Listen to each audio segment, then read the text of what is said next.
प्रभु दया कर मोरे। बोलिए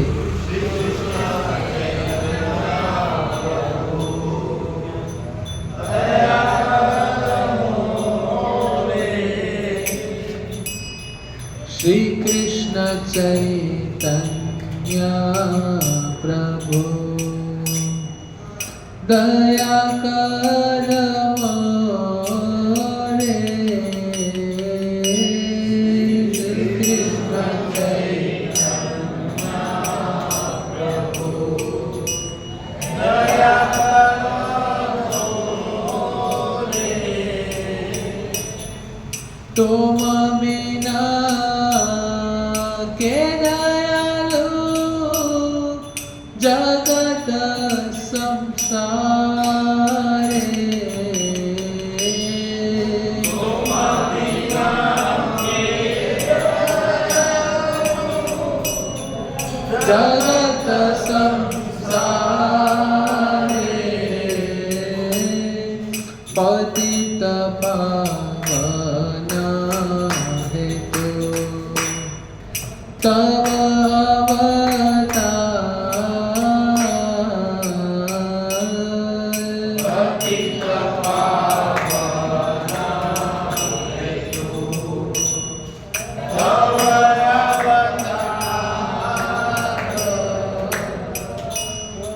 मोसम पतित प्रभु न बहिरे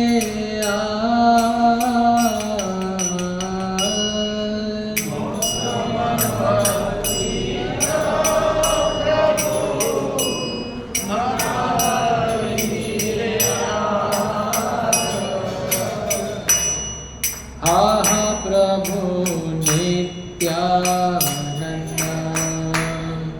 प्रेमानंद सुखी।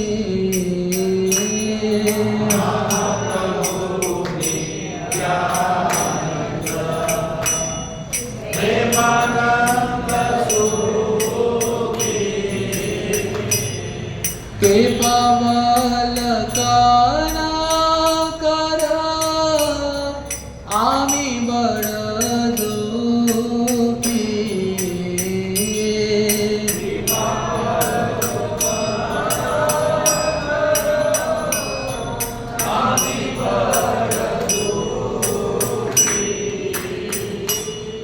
दया कर सीतापति अद्वैत गोसाई। दया कर सीतापति अद्वैत गोसाई। तव कृपा बले पाए चैतन्य निताय।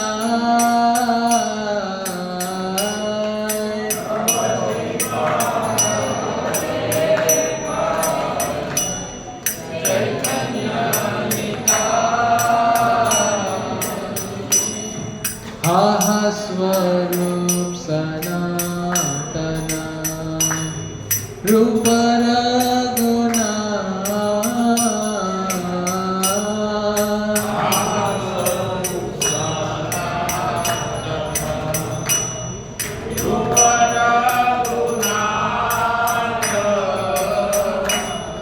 बट जोग श्री जीव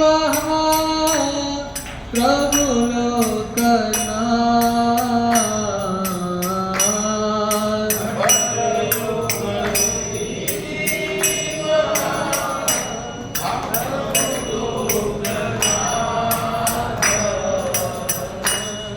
दया कर श्री आचार्य प्रभु Srinivas.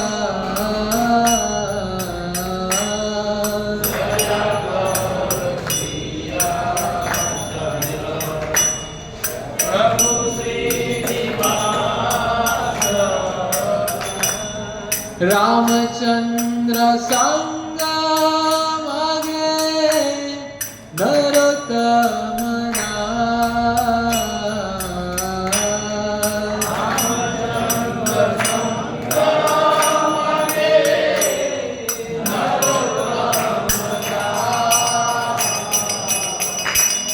Shri Krishna Chaitanya Prabhu Daya Kara More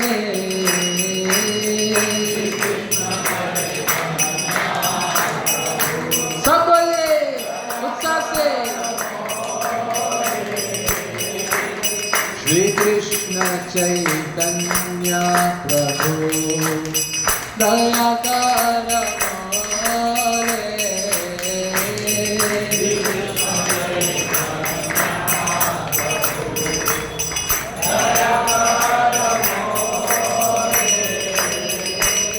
Shri Krishna Chaitanya प्रभु दया करो मोरे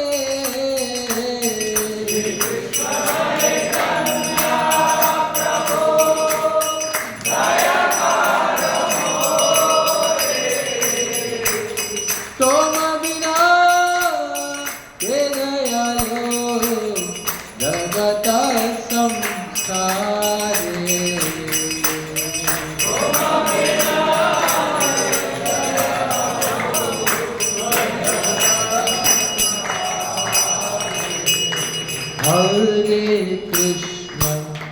Hare Krishna, Krishna Krishna, Hare Hare, Hare Rama, Rama Rama, Hare Hare, Hare Krishna, Krishna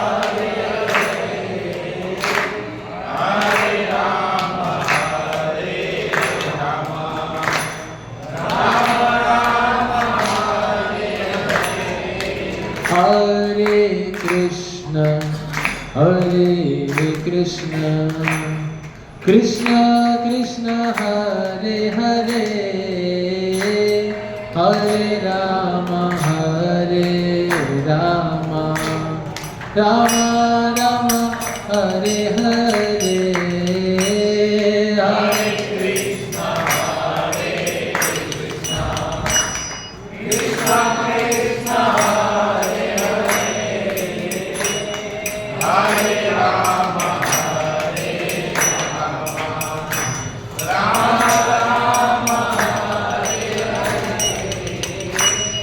Hare Krishna, Krishna Krishna, Hare Hare, Hare Rama, Rama Rama, Hare Hare, Hare Krishna, Krishna Krishna, Hare Rama,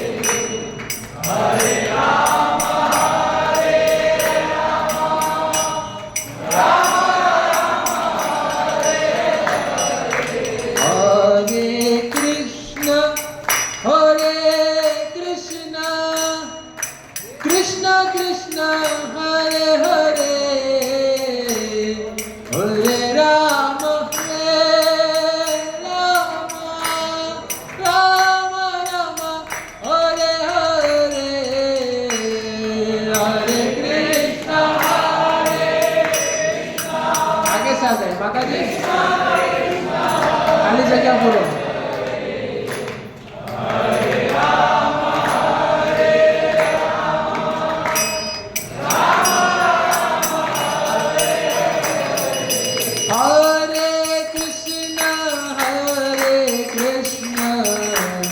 Krishna Krishna, Hare Hare, Hare Rama, Rama Rama, Hare Hare, Hare Krishna. सब बोलिए उत्साह से, जोर से।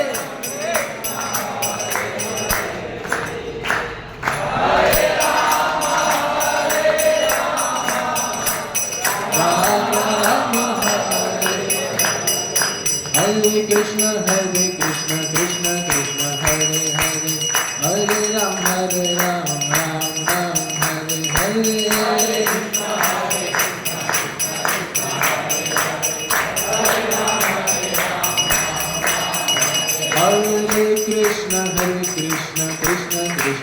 Hare Ram, Ram Ram, Hare Hare.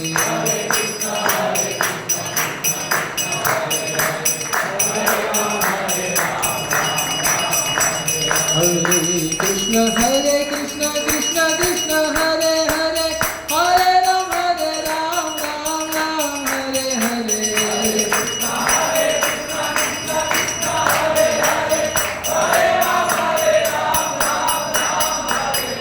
Hare Krishna, Krishna Krishna, Hare Hare, Hare Ram, Ram Ram, Hare Hare.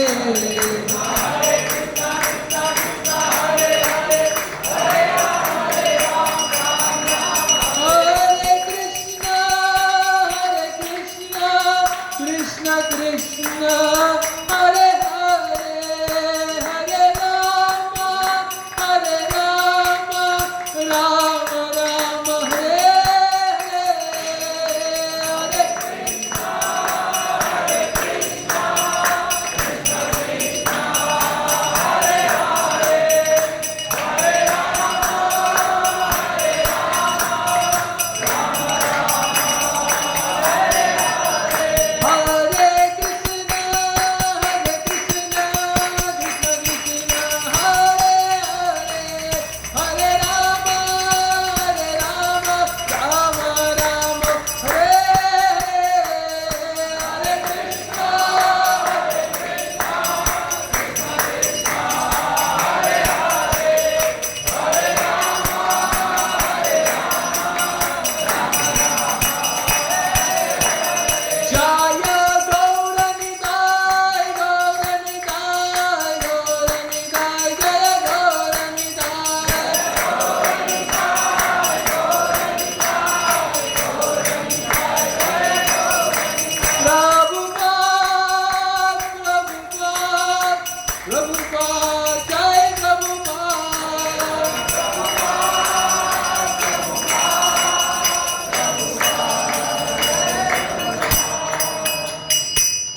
Shri Krishna Chaitanya Mahaprabhu की श्रील प्रभुपाद की जय। गौर प्रेमानंदे। ओम नमो भगवते वासुदेवाय।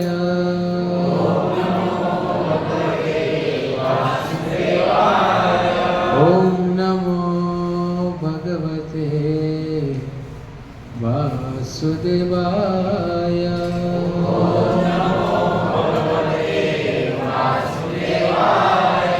ओम नमो भगवते वासुदेवाय।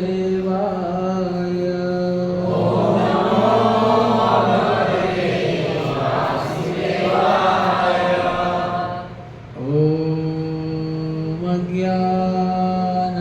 अज्ञानतिमिरन्धस्य ज्ञानाञ्जनशलाकया चक्षुरुन्मीलितं येन तस्मै श्रीगुरुवे नमः।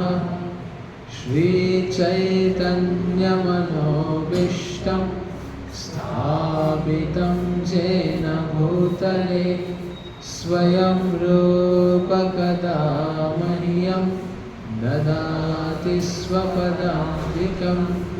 वन्देऽहं श्रीगुरो श्रीच्युतपदकमलं श्रीगुरुन् वैष्णवांश्च श्रीरूपं साग्रजातं सहगना रघुनाथान्वितं त्वं सजीवं साद्वैतं सावधूतं परिजनसहितं कृष्णचैतन्यदेवं श्रीराधाकृष्णपादान् सहगण ललिता श्रीविशाखान्वितांश्च।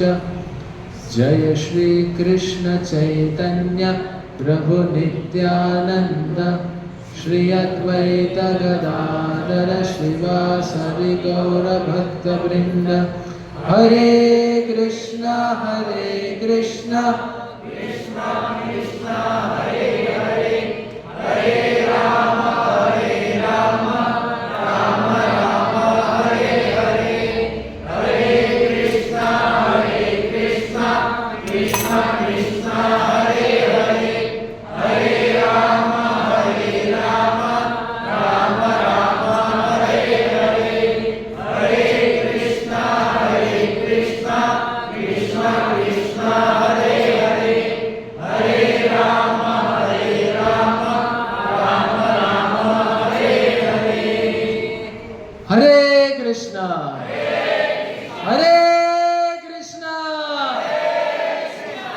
जय जय श्री चैतन्य जय नित्यानंद।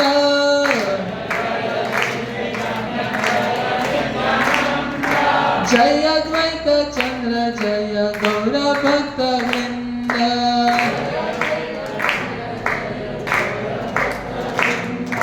जय जय श्री चैतन्य जय नित्यानंद।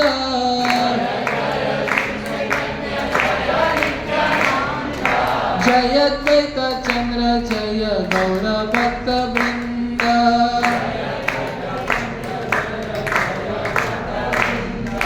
जय जय श्री चैतन्य जय नित्यानंद।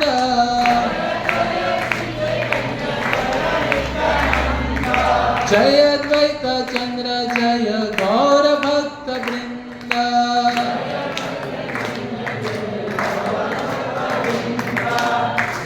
हरे कृष्णा। तो बहुत ही विशेष अवसर है, श्री गौर पूर्णिमा आने वाले मंगलवार को क्या है? गौर पूर्णिमा। गौर पूर्णिमा मतलब भगवान श्री चैतन्य महाप्रभु का अवतरण दिवस। गौर पूर्णिमा के दिन भगवान श्री कृष्ण इस धरातल पे अवतरित हुए। भगवान, कितने लोग चैतन्य महाप्रभु कौन है ये नहीं जानते? हाथ ऊपर कीजिए। चैतन्य महाप्रभु को कितने लोग नहीं जानते? इसकी चर्चा हमने पहले की थी नित्यानंद त्रयोदशी के दिन, याद है? नित्यानंद त्रयोदशी को हमने बताया था कि पंचतत्व कौन है। पंचतत्व दिख रहे हैं आपको? किधर है पंचतत्व? ये जो 5 खड़े हैं उसमें जो मध्य में है, जो अपने दोनों हाथ ऊपर करके खड़े हैं, वो है श्री कृष्ण चैतन्य महाप्रभु। अभी उनको महाप्रभु क्यों कहा गया? केवल प्रभु क्यों नहीं? इसका जवाब आएगा प्रवचन में, आपको ढूंढना पड़ेगा। तो आज का विषय क्या है? विषय क्या है आज का?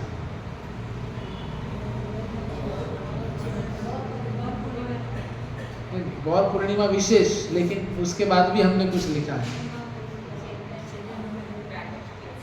चैतन्य महाप्रभु, हाँ, चैतन्य महाप्रभु के अवतरण की विशेषता। तो आजकल हम जो संसार में रह रहे हैं, हम केवल 3 चीजों में लगे हुए हैं। कौन सी? सही बोले, कौन सी? कौन सी? हाँ, रोटी, कपड़ा, मकान। इसमें इतने हम लगे हुए हैं कि हमें चैतन्य महाप्रभु कौन है, क्या है, क्यों आए हैं, कुछ लेना देना नहीं। क्यों ऐसा? क्योंकि हमें ये पता नहीं है कि वो विशेष है। देखो, जब कोई व्यक्ति की विशेषता पता चलेगी ना, तो हम लोग वो व्यक्ति को गंभीरता से लेंगे। मानो हम आज सुबह ऐसा अनाउंस करते थे बिल्लोमारा ग्रुप में कि आज के सत्संग कार्यक्रम के मुख्य अतिथि है गीताबेन रबारी। कौन? गीताबेन रबारी। तो इतना पब्लिक होता कि मुझे अंदर आने की जगह नहीं मिलती। आप सहमत हो मुझसे? क्यों ऐसा बताओ राहुल जी, ऐसा क्यों? हाँ, क्योंकि वो व्यक्तिमत्व इतना अधिक सुप्रसिद्ध है कि उनकी नामना, ख्याति और सुप्रसिद्धि को लोग जानते हैं और उनके बलबूते लोग आते हैं, है कि नहीं? तो आज हम लोग जो एकत्रित हुए हैं, हमें ये समझना है कि चैतन्य महाप्रभु इतने विशेष क्यों हैं। क्योंकि जब तक उनकी विशेषता हमें समझ में नहीं आएगी, हम चैतन्य महाप्रभु को गंभीरता से लेंगे ही नहीं। समझ में आ रहा है? सब लोग समझ रहे हैं? तो चैतन्य महाप्रभु विशेष है, ये हमें समझना पड़ेगा। वो कैसे? तो चैतन्य महाप्रभु राधा कृष्ण का संयुक्त अवतार है, क्योंकि जब भगवान अपने निज धाम में थे, भगवान का निज धाम क्या है? श्री गोलोक वृंदावन। तो जब गोलोक वृंदावन में थे तो भगवान आश्चर्यचकित रह गए। किन से? भगवान ये देखते थे कि मेरे भक्त मेरी सेवा में कितना आनंद लेते। हम लोग जो इधर सेवा करते हैं ना, कोई सफाई करता है, कोई पुष्प भगवान के लिए पुष्पों की माला बनाता है ना, पुष्पमाला। फिर कोई व्यक्ति बर्तन में लगा है, कोई व्यक्ति रसोई में लगे हुए हैं, तो सब लोग भगवान की अलग अलग सेवा में लगे, है ना? तो आनंद आता है कि नहीं आता? ऐसे बोल रहे जैसे जबरदस्ती पकड़ के लाया। आपका आवाज इतना बुलंद होना चाहिए कि ट्रेन में बैठे लोगों को सुनाई देना चाहिए। भगवान की सेवा में आनंद है? सेवा में आनंद है? तो भक्त लोग इतना आनंद लेते हैं, तो भगवान सोचते हैं कि ऐसा मेरे अंदर क्या है कि भक्त लोग इतना आनंद लेते हैं। और विशेषता वो जब श्रीमती राधा रानी को देखते हैं तो भगवान सोचते हैं कि श्रीमती राधा रानी को मेरे अंदर ऐसा क्या मिल रहा है जो मेरी सेवा में इतना आनंद का अनुभव करती है, और केवल राधा रानी मेरे द्वारा ही आकर्षित होती है। राधा मदन मोहिनी और राधा मदन मोहन। भगवान कौन है? राधा मदन मोहन, और श्रीमती राधा रानी मदन मोहन मोहिनी। जो भगवान है उनको भी मोहित कर देती है। हम लोग भगवान से मोहित होते हैं और भगवान श्रीमती राधा रानी से मोहित होते हैं। तो भगवान सोचे कि मुझे मेरे अंदर क्या है वो जानना है। अभी हमारे अंदर क्या है हम स्वयं थोड़ी जान सकते। हम कितने खूबसूरत दिख रहे हैं हमें थोड़ी पता, वो तो सामने वाला बगल वाला बोलता है कि आज की साड़ी लई भारी। तो उसी तरह भगवान को देखना था कि भगवान के अंदर क्या विशेष है। इसीलिए भगवान श्रीमती राधा रानी का भाव और श्रीमती राधा रानी की कांति ये दोनों लेके अवतरित हुए। श्री राधार भावे में गौरा अवतार, हरे कृष्ण नाम गौर कोरिला प्रचार। वासुदेव घोष बोले कोरी जोड़ हाथ, जय गौर से कृष्ण से जगन्नाथ। वासुदेव घोष बोल रहे, क्या बोल रहे? वही गौर है, वही कृष्ण है और वही जगन्नाथ है। पर कौन? श्री राधार भवे में गौरा अवतार। श्रीमती राधा रानी के भाव को लेके आए कौन? श्री कृष्ण चैतन्य महाप्रभु। तो ये जब चैतन्य महाप्रभु लेके इस धराधाम पे अवतरित हुए, तो अभी ऐसी क्या विशेषता है जिनसे हम आकर्षित हो सके? तो कैसे हमें समझ में आएगा कि चैतन्य महाप्रभु इतने विशेष हैं? तो कोई भी वस्तु इस दुनिया की जो बहुत दुर्लभ है वो विशेष बन जाती है। आप सहमत हो मेरे इस वाक्य से? जो चीज इस संसार में दुर्लभ है वो विशेष बन जाती है। कुछ उदाहरण दे सकते हैं आप? ऐसी कौन सी वस्तु जो हमारे लिए दुर्लभ थी वो विशेष बन गई? नीरज भाई, दुर्लभ है जब हमें यह समझ में आएगा कि यह दुर्लभ है तभी विशेषता समझ में आएगी। मैं उदाहरण देता हूं, 2018 और 19 में कोरोना वायरस आया। उस समय अभी हम सब लोग नॉर्मली सांस ले रहे, सब कुछ चल रहा है, लेकिन उस समय ऑक्सीजन की कमी थी। किसकी? तो वैल्यू किसकी थी? पूरे समाज में बोलबाला किसका था? जो दुर्लभ है वो विशेष बन जाता है। तो अब तक 2018 तक हम सब लोग ऑक्सीजन ले रहे थे, पर किसी को विशेषता मालूम नहीं थी। पर जब वो वायरस आया, जब रोग आया, तो जब पीड़ित हो रहे थे, तब जाके सही मायने में हमको ऑक्सीजन की वैल्यू समझ में आई, तब महत्व समझ में आया। उसी तरह जो दुर्लभ है वो विशेष बन जाता है। तो चैतन्य महाप्रभु का प्राकट्य भी बहुत दुर्लभ है हम जैसे जीवात्माओं के लिए। कैसे?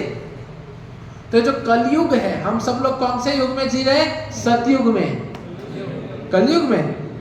पक्का? आप बोल रहे इसलिए। तो कलयुग में जी रहे हैं। कलयुग की अवधि कितनी है, कोई जानता है? होशियार आप लोग। कलयुग की अवधि कितनी है? 4,32,000। अभी धीरे धीरे प्रश्न थोड़ा कठिन होगा। द्वापर युग की अवधि, अरे वाह, आज तो आप मुझे भी पीछे छोड़ देंगे। और त्रेता की, उसका 3 गुना, 4,32,000 का 3 गुना। और सतयुग की, उसका 4 गुना। तो सतयुग, द्वापर युग, त्रेता युग और कलियुग, तो 4,32,000। तो इन सबको अगर मिलाया जाए, चारों युग के इन वर्षों को जब हम मिलाते हैं, तो उसका कुल आता है 43,20,000 वर्ष। अभी सतयुग, द्वापर युग, त्रेता युग और कलयुग, ये चार जब ये चार जो होते हैं, ये एक साइकिल को क्या कहते हैं हर्षद भाई? ये चार जो साइकिल है, इनको कहते हैं एक दिव्य युग। ये जब एक साइकिल रोटेट होती है ना, सतयुग, द्वापर युग, त्रेता युग, कलयुग, ये एक साइकिल कंप्लीट हुआ, इसको कहते हैं एक दिव्य युग। और जिसके वर्ष कितने हैं? 43,20,000। हम तो कलयुग में केवल 60 वर्ष समझते हैं।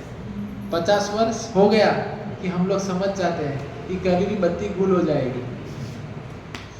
इधर पूरा दिव्य युग कितने वर्ष का है? 43,20,000 वर्ष का एक दिव्य युग, जिनको कहते हैं चतुर्युग। चतुर्युग मतलब 4 युग का क्या कहते हैं हिंदी में? कुल, टोटल, समेशन।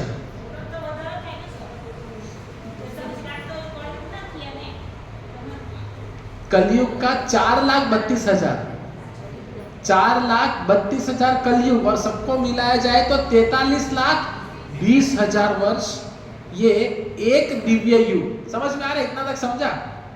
पक्का? एक दिव्य युग मतलब उसमें क्या आता है, किसका समाविष्ट होता है? कौन कौन से? सतयुग, द्वापर, त्रेता और कलियुग। ये 4 युग मतलब एक दिव्य युग। और उसकी अवधि कितनी है? 43,20,000। तो जब ये एक चतुर्युग हुआ ना, एक चतुर्युग मतलब ये चारों का समेशन, तो ऐसे जब 71 चतुर्युग हो जाते हैं तो एक मनवंतर बनता है। एक मनवंतर। कितने चतुर्युग बीत जाते हैं ऐसे? 71। तो आपके लिए एक होमवर्क है कि एक दिव्य युग मतलब 43,20,000। तो अभी आप गिन लीजिए कि ऐसे 71 चतुर्युग जब बीत जाते हैं, मतलब 71 गुणिया 43,20,000 वर्ष, कैलकुलेटर के बाहर चला जाएगा। इतना हो गया 71 चतुर्युग, जिनसे बनता है एक मनवंतर। अभी आप लोग सोच रहे हो कि प्रभु जी ये सब क्या पढ़ा रहे हैं, आगे समझ में आएगा। एक मनवंतर। और जब 14 मनवंतर कंप्लीट होते हैं ऐसे, तो ब्रह्मा जी के 12 घंटे बनते हैं। पुनः समझाऊंगा, 4 युग से एक दिव्य युग बनता है, मतलब एक चतुर्युग। तो ऐसे 71 चतुर्युग जब कंप्लीट होते हैं, कितने 71 चतुर्युग जब पूर्ण होते हैं, तो एक मनवंतर बनता है। और ऐसे जब 14 मनवंतर होते हैं, तो ब्रह्मा जी के 12 घंटे होते हैं। समझ में आया? ये समझना कितना कठिन है। तो 14 मनवंतर जाने के पश्चात ब्रह्मा जी के 12 घंटे। अभी एक दिन में कितने घंटे होते हैं? 24 घंटे। अभी 12 घंटे तो बाकी है। तो 12 घंटे मतलब 28 मनवंतर हो जाते हैं। कितने मनवंतर? 28। और भगवान चैतन्य महाप्रभु क्या कहे? ब्रह्मा जी के एक दिन में भगवान इस धरातल पे अवतरित होते हैं। समझ में आ रहा है? तो अभी जो मनु की अवधि है, हम जो कलयुग में जी रहे हैं ना, अभी जो मनु 7वां मनु है, जिसका नाम है वैवस्वत मनु। कौन सा मनु? वैवस्वत मनु। तो वैवस्वत मनु ये 7वां मनवंतर है। तो जब मैंने जो कहा ना कि ब्रह्मा जी के 12 घंटे मतलब कितनी अवधि हुई? 14 मनवंतर। आप लोग ध्यान से सुन रहे हैं, अच्छी बात है, जवाब दे रहे हैं। तो भगवान कृष्ण ने जो कहे, क्या कहे भगवान कृष्ण? यदा यदा ही धर्मस्य ग्लानिर्भवति भारत अभ्युत्थानमधर्मस्य तदात्मनं सृजाम्यहम् परित्राणाय साधूनां विनाशाय च दुष्कृतां धर्म संस्थापनार्थाय संभवामि जुगे जुगे। तो भगवान जो कहते हैं कि हर युग में मैं अवतरित होता हूँ, मतलब ब्रह्मा जी के एक दिन में भगवान इस धरातल पे अवतरित होते हैं। और भगवान का एक बार अवतरित होना मतलब 14 मनवंतर के पश्चात, मतलब 28 चतुर्युग जब बीत जाते हैं। कितने? 28। एक चतुर्युग मतलब सतयुग, त्रेतायुग, द्वापर युग और कलियुग। ऐसे ये जो एक दिव्य युग हुआ जिसको चतुर्युग कहते थे, ऐसे 28 चतुर्युग 27 बीत जाने के पश्चात 28वें चतुर्युग में श्री कृष्ण चैतन्य महाप्रभु इस धरातल पे अवतरित होते हैं। श्री कृष्ण चैतन्य महाप्रभु की। अभी मुझे बताओ, चैतन्य महाप्रभु का अवतरण दुर्लभ है कि सुलभ है? दुर्लभ है। और हम लोग गलती से ऐसे समय पे आ गए 28वें चतुर्युग में, जिस समय चैतन्य महाप्रभु इस धरातल पे अवतरित हुए। मानो हम 27वें चतुर्युग में आते तो हमें चैतन्य महाप्रभु नहीं मिलते, या मानो हम 29वें चतुर्युग में आते तो भी चैतन्य महाप्रभु हमें नहीं मिलते। तो हम लोग गलती से इस युग में आ गए जिस युग में स्वयं भगवान कृष्ण चैतन्य महाप्रभु के रूप में इस धरातल पे अवतरित हुए। तो प्रथम ये विशेषता है चैतन्य महाप्रभु के अवतरण की। अभी समझ में आया कितने विशेष है चैतन्य महाप्रभु, और हमें कितना गंभीरता से लेना है। हमको लगता है बस हरे कृष्णा जपते रहो, 56 भोग लगाओ, 56 भोग खाओ, आनंद से जीवन चल रहा है। सिद्धांत बलिया चित्ते ना कर आलस, इहा हैते कृष्ण लागे सुदृढ़ मानस।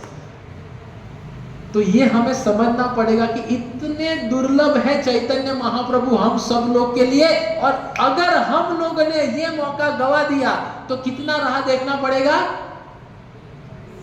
27 चतुर्युग मतलब 43,20,000 इंटू 27 कर लीजिए।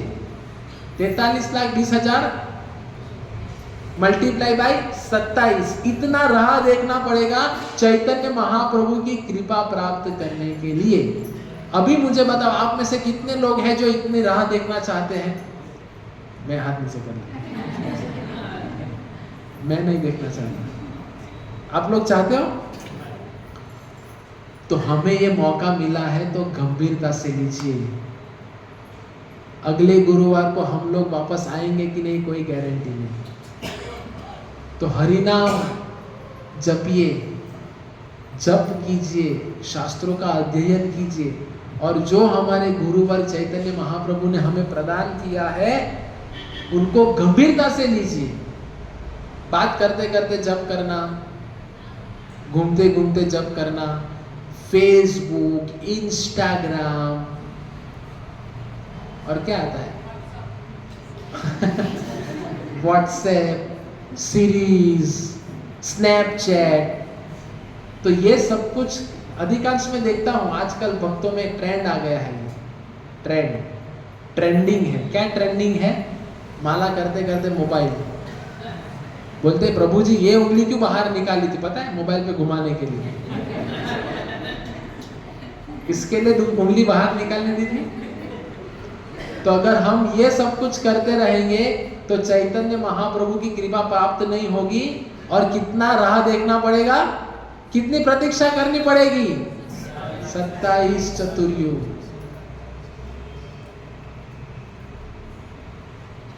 तो चयन हमारे हाथों में है कि क्या हम ये मौका हमारे हाथ से गंवाना चाहते हैं।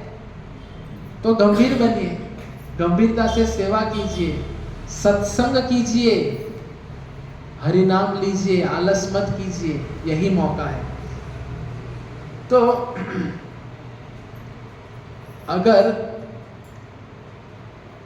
इतना सब कुछ समझाने के बाद एक सारांश में अगर मैं कहूं, तो चैतन्य महाप्रभु का अवतरण अगर थोड़ा ऐसा वैसा रफ कैलकुलेशन करें तो 432 करोड़ वर्ष के पश्चात चैतन्य महाप्रभु इस धरातल पे अवतरित होते हैं।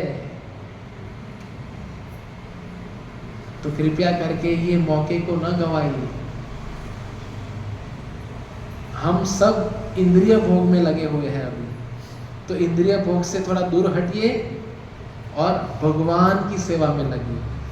तो इसीलिए पहला चैतन्य महाप्रभु के अवतरण की पहली विशेषता कि वो दुर्लभ है, इसीलिए विशेष है। आज का विषय ना कि अवतरण की क्या विशेषता है, इसीलिए विशेष है क्योंकि चैतन्य महाप्रभु दुर्लभ अवतार है हमारे लिए, और हम लोग गलती से आ गए इस युग में, और हम लोग फिर इस युग में आके बड़ी बड़ी फेंकते हैं। जेनजी का जमाना है।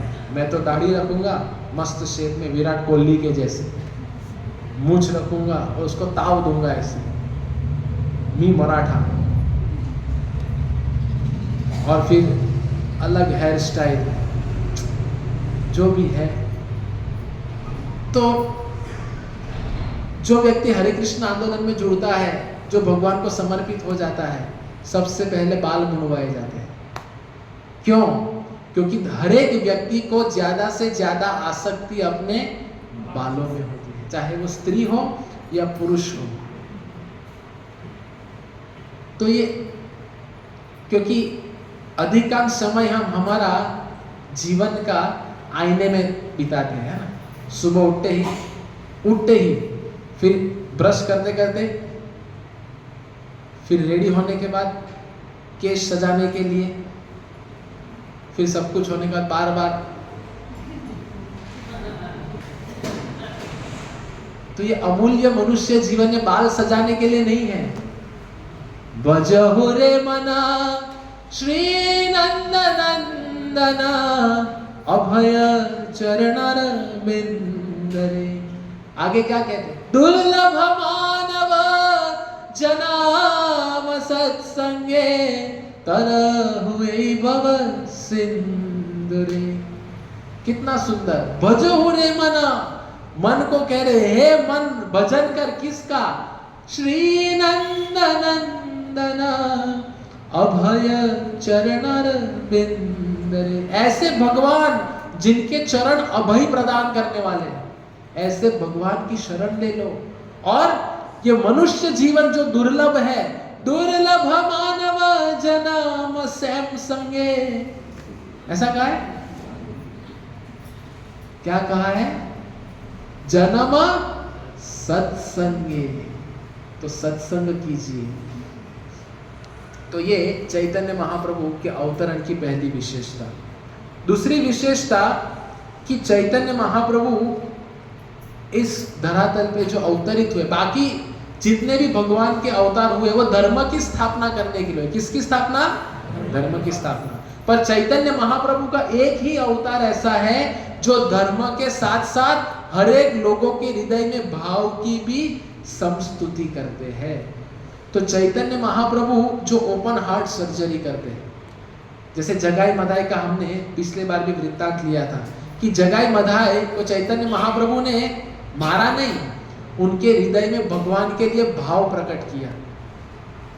क्योंकि जिस व्यक्ति का हृदय परिवर्तित हो जाएगा, जिस व्यक्ति का हृदय शुद्ध बन जाएगा, वो व्यक्ति अपने आप कुकर्म छोड़ देगा।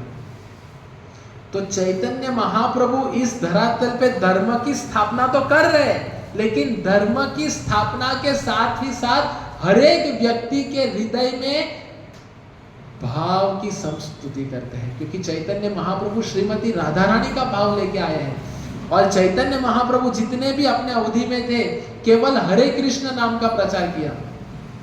श्री राधार भावे में गौरा अवतार, हरे कृष्ण नाम बोलो कोरिला प्रचार। चैतन्य महाप्रभु केवल हरे कृष्ण का जप किए। चैतन्य महाप्रभु ने ऐसा नहीं कहा राधे राधे बोलो कोरिला प्रचार। ये राधे राधे ये शास्त्रों में अनुमोदित नहीं है।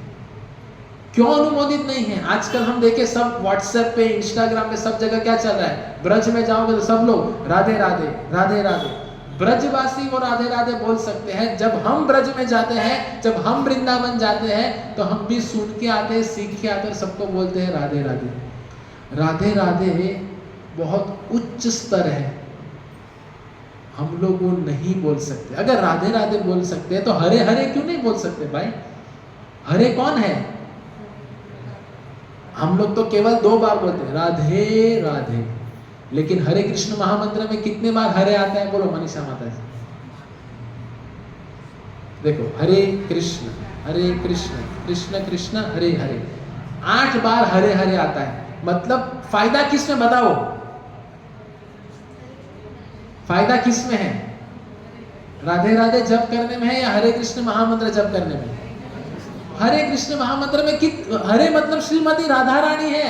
हम लोग जैसे डॉक्टर के पास जाते हैं बीमारी को लेके, तो डॉक्टर पहली बार में ऐसा बड़ा इंजेक्शन लेके पूरा फुल डोज का इंजेक्शन दे देगा, तो हम लोग उठ नहीं पाएंगे। हम बोलते हैं भाई थोड़ा धीरे धीरे, जोर का झटका धीरे से लगे, तो थोड़ा धीरे धीरे दीजिए। तो हमारी वो चेतना ही नहीं है, कलयुग में हमारी वो लायकात ही नहीं है कि हम लोग सीधा राधे राधे जप करें। और पूरे श्रीमद् भागवतम में किधर भी श्रीमती राधा रानी का नाम नहीं है। हमारे कोई भी आचार्य ने श्रीमती राधा रानी का नाम नहीं लिया है।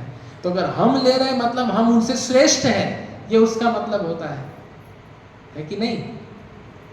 तो क्या हम श्रेष्ठ हैं हमारे आचार्यों से?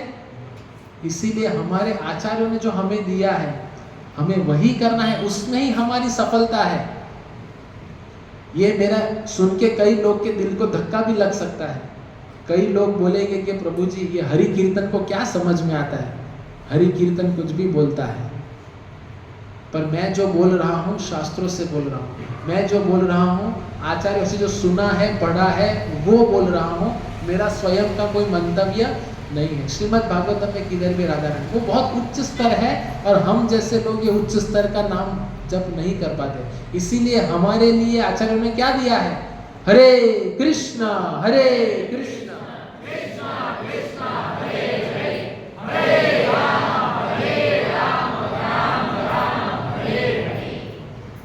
इसीलिए चैतन्य महाप्रभु विशेष हैं। दूसरा कि धर्म की स्थापना के साथ साथ चैतन्य महाप्रभु हर एक व्यक्ति के हृदय में क्या प्रदान करते हैं? भाव। तीसरी विशेषता चैतन्य महाप्रभु की, चैतन्य महाप्रभु ने हमें तत्व प्रदान किया। कौन सा? अचिंत्य भेदाभेद तत्व। अचिंत्य भेदाभेद तत्व मतलब क्या? है भी और नहीं भी। जैसे मैं प्रश्न करूं, भगवान साकार है कि निराकार? साकार है कितने लोग मानते हैं? भगवान साकार है, साकार मतलब समझते हैं, भगवान को रूप है, ऐसा कितने लोग मानते हैं? प्रश्न समझ में आया कि नहीं आया? देखो चलो और भगवान को आकार है, कुछ लोग मानते हैं आकार है, कुछ लोग मानते हैं निराकार है। तो भगवान को आकार है मतलब रूप है, ऐसा कितने लोग मानते हैं? ठीक है। भगवान को कोई आकार नहीं है, भगवान निराकार है, कितने लोग मानते हैं? हाँ अच्छे से हाथ ऊपर कीजिए। निराकार है, ठीक है। अभी कितने लोग ऐसे हैं जो मानते हैं कि भगवान साकार निराकार दोनों है? अच्छे से हाथ ऊपर कीजिए। हाँ माता जी आप बताए, खिड़की के पास बैठे हो, भगवान आकार और निराकार दोनों भी है, कैसे? कैसे? हम जो भी जवाब दे उसके लिए हमारे पास कारण होना चाहिए। ठीक है, भगवान को आकार है, वो दिख रहा है, क्योंकि भगवान ने भगवत गीता में कहा ममे मांस जीव लोके जीवभूत सनातन, आप सब मेरे ही अंश है, तो हमको आकार है, तो हम थोड़ी हवा में से टपके, हम जिधर से भी आए उनको तो आकार होगा, तभी तो हमको आकार आया। एक लॉजिक ठीक है। अभी भगवान निराकार है, कई लोगों ने हाथ ऊपर क्या किया, आकार भी है और निराकार भी है। आपका क्या कहना है जानवी देवी? सिर्फ आकार है, आकार निराकार दोनों नहीं, दोनों नहीं है, एक ही है, आकार है। तो अधिकांश लोग ये गलती कर बैठते, भगवान साकार निराकार दोनों भी है। इसको कहते हैं अचिंत्य भेदाभेद तत्व। समझ में आया अभी? अचिंत्य भेदाभेद मतलब है भी और नहीं भी। भगवान है ना, भगवान रूप में है, भगवान निराकार भी है। जैसे भगवान की ब्रह्म ज्योति, भगवान जैसे सूर्य है, सूर्य आपको दिख रहा है, लेकिन सूर्य की किरण दिखती है, सूर्य का तेज दिखता है? नहीं दिखता, फिर भी वो सूर्य में से आए हैं ना। वैसे भगवान की जो तेज कांति है वो है ब्रह्म ज्योति। और कई लोग इस समाज में कई संप्रदाय है जो केवल ब्रह्म ज्योति का ध्यान करते हैं, तो समझते हैं कि भगवान निराकार है और कहते हैं शांति शांति शांति। तो ऐसे भी निराकार रूप में भी भजने वाले लोग हैं। तो केवल आकार समझना वो भी ठीक नहीं, केवल निराकार समझना वो भी ठीक नहीं। भगवान आकार निराकार दोनों है। इसको कहते हैं अचिंत्य भेदाभेद तत्व, जो हमारे दिमाग से परे हैं।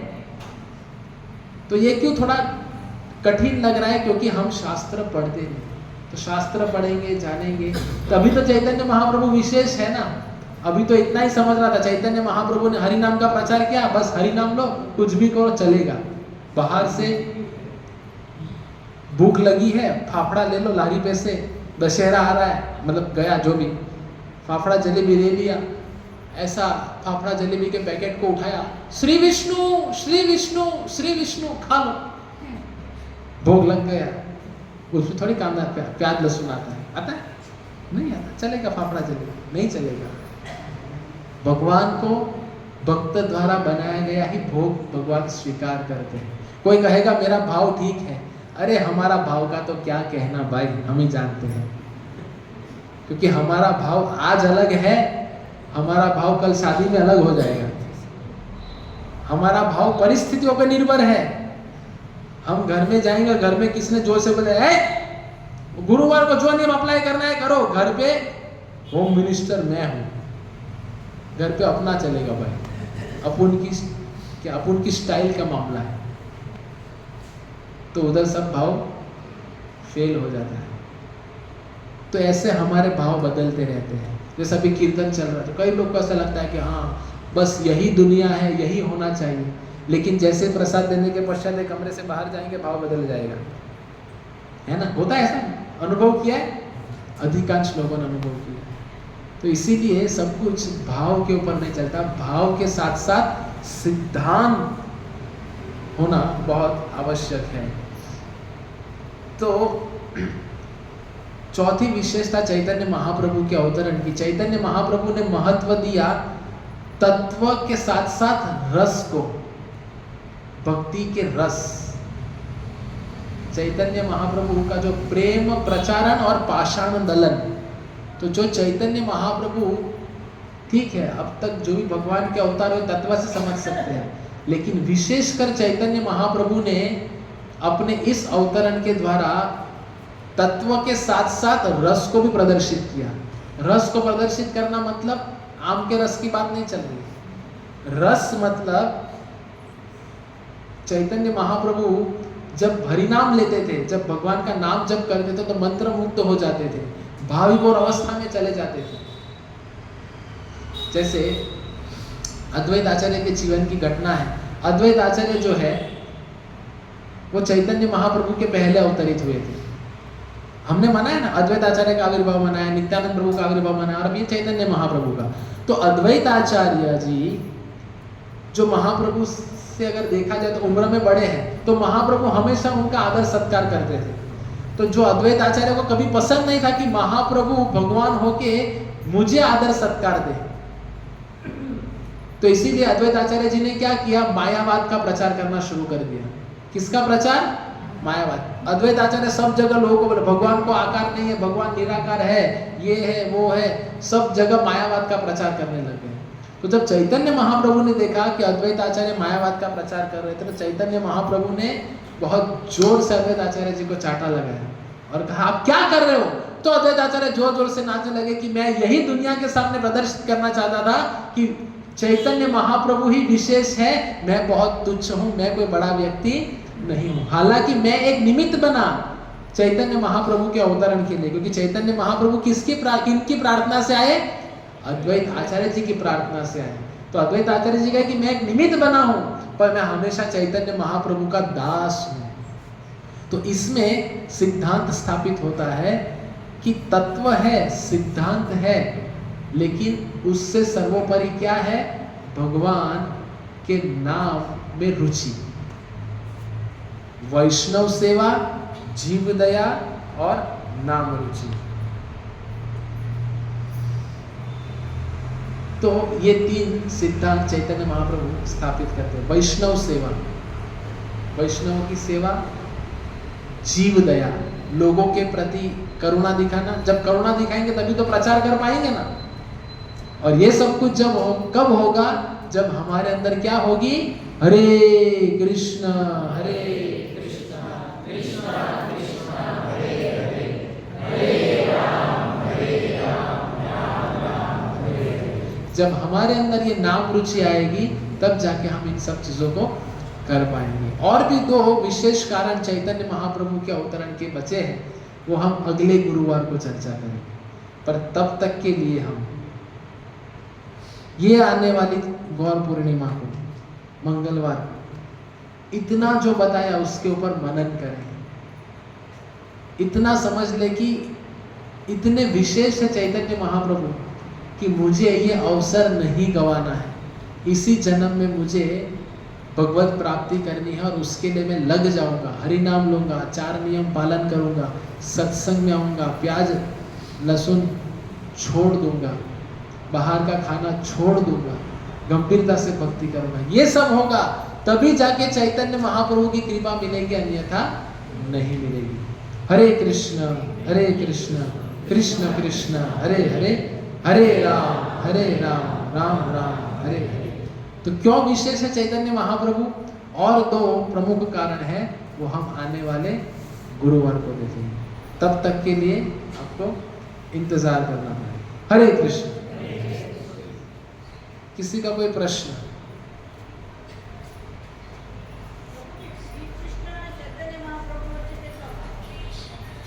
श्री कृष्ण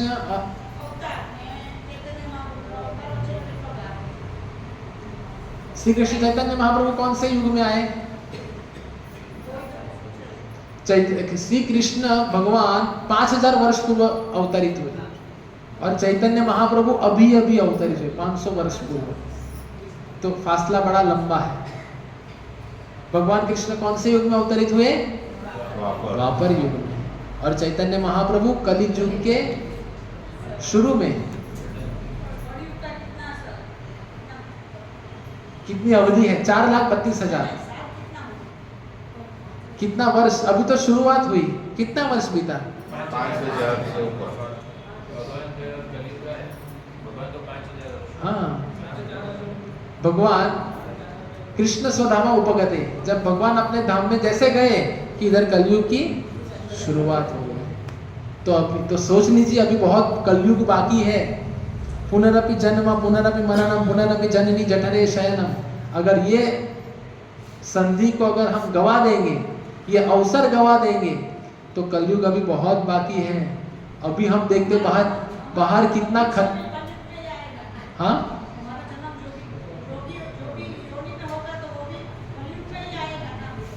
हाँ, अगर हम गंभीरता से भक्ति नहीं करेंगे तो कलयुग में ही हम वापस आएंगे।